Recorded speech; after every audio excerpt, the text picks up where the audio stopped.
Sa mga night dive user po, ito naman po yung mga 50 cm natin. Yan po yung haba ng ating mga 50 cm. So naka ano po ito, 12 mm rubber. Yung karga niya naka double rubber. Then yung trigger nito mga boss is 2.5 na yung thickness ng housing nila. So same lang yung trigger na ginagamit natin sa night dive and day dive use. So ito yung mga order ni Sir USA, Kalapus, Kalupas, and ito naman po kay Sir Handang Family.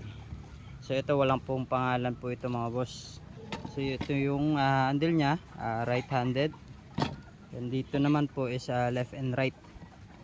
So pwede kaliwa, pwede pang kanan. Same lang po dito. So sa mga nais po mag-order ng ganitong mga unit mga boss, so PM lang po kayo. So we customize po. So depende po yun sa inyong gusto na pana. So yung bala nito mga boss is 5mm or 316 stainless fabricated. Naka single shark fin pero kayang i-load yung dalawang rubber. So i-check po natin kung gaano po kalakas yung ating 50 cm. So yung mga boss, eto na po, nakaload na po ng dalawang rubber, itong 50 cm. So check po muna natin itong trigger nya.